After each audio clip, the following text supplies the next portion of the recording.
Hey, it's Mike Jacob coming to you from the foothills overlooking Jerusalem with our thought for the week. This week, Parshat Shlach. Obviously, at the beginning, it talks about the spies, the Meraglim coming into Israel, and then it goes through various subjects until all the way at the end of the parsha, it has the parsha of tzitzis at the end of the parsha. And if you kind of read through the parsha, when it brings down tzitzis, it seems very random. It just doesn't seem like it necessarily belongs there. And we just kind of take it for granted that, okay, tzitzis is here and it's at the end of the parsha. But, you know, why is it brought down where it's brought down? And I never really heard an answer. It's kind of connected with Korach, but that's like a different issue. But why is it brought down here at the end of Shlach? If we look right before tzitzis, there's a parsha called Makoshesh Eitzim. Basically, some guy is Machal Shabbos in the desert, and they don't know what to do, and seems like Moshe is speaking to Hashem, what should I do with this guy? And the halach is, he gets skila. He was Machal Shabbat, he desecrated the Shabbos, so they had to stone him. So, it's very interesting. I saw in the Sfas Emes, he mentions a medrash that asks, you know, why are these parshas? Why is tzitzis following this Makoshesh Eitzim? This guy was Machal Shabbos. And it says like this. It says, Moshe went to Hashem. And, you know, because the psak was theoretically that he should get killed, he should get stoned, skila. And Moshe said like this. He says, you can't blame this guy because all throughout the week, this guy puts tefillin on.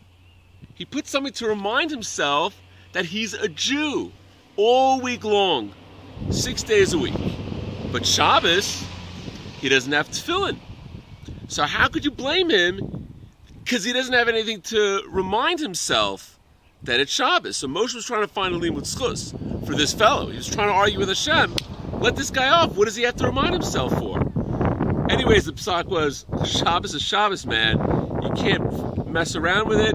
He gets skila. But after Makoshesh Eitzim, in the Torah we have the parsha of tzitzis. Hashem gave us this special mitzvah of tzitzis so that 7 days a week we remind ourselves of who we are, that we're Jewish.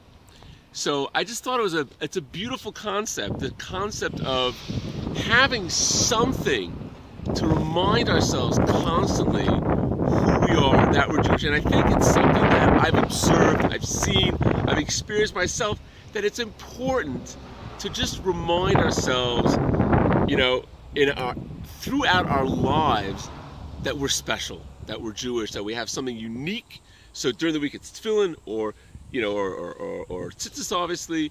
But I think people throughout the ages have taken upon themselves different customs, different things, to remind themselves to keep in line and to remind themselves who they are, like the way a person dresses. We have a kippah, you know, the Hasidic people dress a certain way even when they go to work.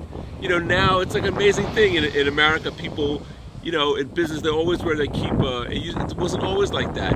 And I think people in their homes, in their offices, we have reminders who we are, and that we're Jewish, that we're special. And that's why Hashem made this thing at the end of the parsha, tzitzis, because this guy was Machal Shabbos.